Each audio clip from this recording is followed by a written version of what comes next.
Genesis chapter 39. Now Joseph had been brought down to Egypt, and Potiphar, an officer of Pharaoh, the captain of the guard, an Egyptian, had brought him from the Ishmaelites, who had brought him down there. The Lord was with Joseph, and he became a successful man, and he was in the house of the Egyptian master. His master saw that the Lord was with him, and that the Lord caused all that he did to succeed in his hands. So Joseph found favor in his sight and attended him, and he made him overseer of his house, and put him in charge of all that he had. From the time that he made him overseer in his house and over all that he had, the Lord blessed the Egyptian's house for Joseph's sake. The blessing of the Lord was on all that he had in house and field, so that he left all that he had in Joseph's charge. And because of him, he had no concern about anything but the food he ate. Now Joseph was handsome in form and appearance. And after a time his master's wife cast her eyes on Joseph and said, "Lie with me." But he refused and said to his master's wife, "Behold, because of my master has no concern about anything in his house, behold, because of me, my master has no concern about anything in the house. And he put everything that he has in my charge. He is not greater in this house than I am, nor has he kept back anything from me except you, because you are his wife. How then can I do this great wickedness and sin against God?" And as he spoke to Joseph day after day, he would not listen to her. And as she spoke to Joseph day after day, he would not listen to her, to lie beside her, or to be with her. But one day, when he went into the house to do his work, and none of the men of the house was there in the house, she caught him by his garment, saying, "Lie with me." But he left his garment in her hand and fled out of the house. And as soon as she saw that he had left his garment in her hand and had fled out of the house, she called to the men of the household and said to them, "See, he has brought among us a Hebrew to laugh at us. He came in to lie with me, and I cried out with a loud voice. And as soon as he heard that I lifted up my voice and cried out, he left his garment beside me and fled and got out of the house." Then she laid up his garment by her until his master came home. And she told him the same story, saying, "The Hebrew servant whom you have brought among us came in to me to laugh at me. But as soon as I lifted up my voice and cried, he left his garment beside me and fled out of the house." As soon as his master heard the words that his wife spoke to him, "This is the way your servant treated me," his anger was kindled. And Joseph's master took him and put him into the prison, the place where the king's prisoners were confined. And he was there in prison, but the Lord was with Joseph and showed him steadfast love and gave him favor in the sight of the keeper of the prison. And the keeper of the prison put Joseph in charge of all the prisoners who were in prison. Whatever was done there, he was the one who did it. The keeper of the prison paid no attention to anything that was in Joseph's charge, because the Lord was with him. And whatever he did, the Lord made it succeed. Genesis chapter 40. Sometime after this, the cupbearer of the king of Egypt and his baker committed an offense against their lord, the king of Egypt. And Pharaoh was angry with his two officers, the chief cupbearer and the chief baker, and he put them in custody in the house of the captain of the guard, in the prison where Joseph was confined. The captain of the guard appointed Joseph to be with them, and he attended them. They continued for some time in custody, and one night they both dreamed. The cupbearer and the baker of the king of Egypt, who were confined in prison, each his own dream, and each dream with its own interpretation. When Joseph came to them in the morning, he saw that they were troubled. So he asked Pharaoh's officers who were with him in custody in his master's house, "Why are your faces downcast today?" They said to him, "We have had dreams, and there is no one to interpret them." And Joseph said to them, "Do not interpretations belong to God? Please tell them to me." So the chief cupbearer told his dream to Joseph and said to him, "In my dream there was a vine before me, and on the vine there were 3 branches. As soon as it budded, its blossoms shot forth, and the clusters ripened into grapes. Pharaoh's cup was in my hand, and I took the grapes and pressed them into Pharaoh's cup, and placed the cup in Pharaoh's hand." Then Joseph said to him, "This is its interpretation. The 3 branches are 3 days. In 3 days Pharaoh will lift up your head and restore you to your office, and you shall place Pharaoh's cup in his hand as formerly, when you were his cupbearer. Only remember me when it is well with you, and please do me the kindness to mention me to Pharaoh, and so get me out of this house. For I was indeed stolen out of the land of the Hebrews, and there also I had done nothing that they should put me into the pit." When the chief baker saw the interpretation was favorable, he said to Joseph, "I also had a dream. There were 3 cake baskets on my head, and in the uppermost basket there were all sort of baked food for Pharaoh, but the birds were eating it out of the basket on my head." And Joseph answered and said, "This is its interpretation. The 3 baskets are 3 days. In 3 days Pharaoh will lift up your head from you and hang you on a tree, and the birds will eat the flesh from you.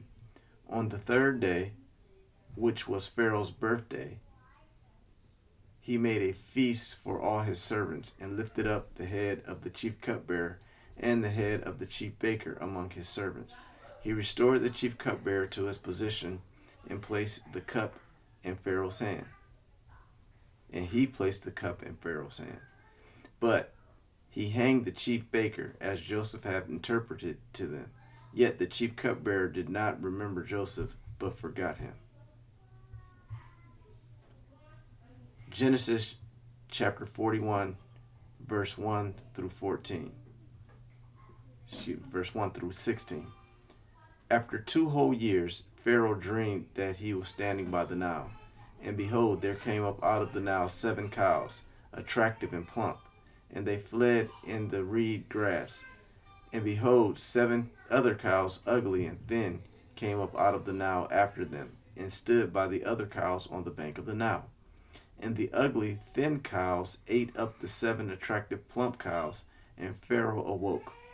And he fell asleep and dreamed a second time. And behold, 7 ears of grain, plump and good, were growing on one stalk. And behold, another sprouted 7 ears, thin and blighted by the east wind. And the thin ears swallowed up the 7 plump full ears. And Pharaoh awoke, and behold, it was a dream. So in the morning his spirit was troubled.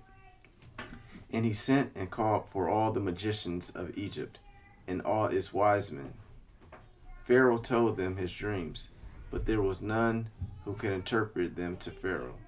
Then the chief cupbearer said to Pharaoh, I remember my offenses today. When Pharaoh was angry with his servants and put me and the chief baker in custody in the house of the captain of the guard, we dreamt on the same night, he and I, each having a dream with its own interpretation. A young Hebrew was there with us, a servant of the captain of the guard. When we told him, he interpreted our dreams to us, giving an interpretation to each man according to his dream. And as he interpreted to us, so it came about. I was restored to my office, and the baker was hanged. Then Pharaoh sent and called Joseph, and they quickly brought him out of the pit. And when he had shaved himself and changed his clothes, he came in before Pharaoh. And Pharaoh said to Joseph, I have a dream, and there is no one who can interpret it. I have heard it said of you that when you hear a dream, you can interpret it. Joseph answered Pharaoh, It is not in me God will give Pharaoh a favorable answer. Matthew chapter 12, verses 46 through Matthew chapter 13, verse 23. While he was still speaking to the people, behold, his mother and his brothers stood outside, asking to speak to him. But he replied to the man who told him, "Who is my mother, and who are my brothers?" And stretching out his hand toward his disciples, he said, "Here are my mother and my brothers. For whoever does the will of my Father in heaven is my brother and sister and mother." That same day, Jesus went out of the house and sat beside the sea, and great crowds gathered about him, so that he got into a boat and sat down, and the whole crowd stood on the beach. And he told them many things in parables, saying, "A sower went out to sow. And as he sowed, some seeds fell along the path, and the birds came and devoured them. Other seeds fell on rocky ground, where they did not have much soil, and immediately they sprang up, since they had no depth of soil. But when the sun rose, they were scorched, and since they had no root, they withered away. Other seeds fell among thorns, and the thorns grew up and choked them. Other seeds fell on good soil and produced grain, some 100-fold, some 60, some 30. He who has ears, let him hear. Then the disciples came and said to him, "Why do you speak to them in parables?" And he answered them, "To you it has been given to know the secrets of the kingdom of heaven, but to them it has not been given. For to the one who has, more will be given, and he will have an abundance. But from the one who has not, even what he has will be taken away. This is why I speak to them in parables, because seeing they do not see, and hearing they do not hear, nor do they understand. Indeed, in their case, the prophecy of Isaiah is fulfilled that says, 'You will indeed hear, but never understand. And you will indeed see, but never perceive. For this people's heart has grown dull. With their ears they can barely hear, and their eyes they have closed, lest they should see with their eyes, and hear with their ears, and understand with their heart, and turn, and I would heal them.' But blessed are your eyes, for they see, and your ears, for they hear. For truly I say to you, many prophets and righteous people longed to see what you see, and did not see it, and to hear what you hear, and did not hear it. Hear then the parable of the sower. When anyone hears the word of the kingdom and does not understand it, the evil one comes and snatches away what has been sown in his heart. This is what was sown along the path. As for what was sown on rocky ground, this is the one who hears the word and immediately receives it with joy. Yet he has no root in himself, but endures for a while, and when tribulation or persecution arises on account of the word, immediately he falls away. As for what was sown among thorns, this is the one who hears the word, but the cares of the world and the deceitfulness of riches choke the word, and it proves unfruitful. As for what was sown on good soil, this is the one who hears the word and understands it. He indeed bears fruit and yields, in one case 100-fold, in another 60, and in another 30. Psalms 17. Psalm. Psalm 17. Hear a just cause, O Lord, attend to my cry. Give ear to my prayer from lips free of deceit. From your presence let my vindication come. Let your eyes behold the right. You have tried my heart. You have visited me by night. You have tested me, and you will find nothing. I have purposed that my mouth will not transgress. With regard to the works of man, by the word of your lips I have avoided the ways of the violent. My steps have held fast to your paths. My feet have not slept. I call upon you, for you will answer me, O God. Incline your ear to me. Hear my words. Wondrously show your steadfast love, O Savior of those who seek refuge from their adversaries at your right hand. Keep me as the apple of your eye. Hide me in the shadow of your wings from the wicked who do me violence, my deadly enemies who surround me. They close their hearts to pity. With their mouths they speak arrogantly. They have now surrounded our steps. They set their eyes to cast us to the ground. He is like a lion eager to tear, as a young lion lurking in ambush. Arise, O Lord, confront him, subdue him.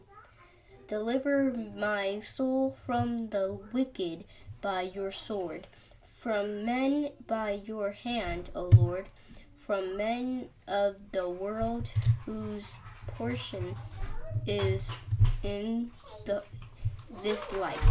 You fill your womb with treasure. They are satisfied with children, and they leave their abundance to their infants.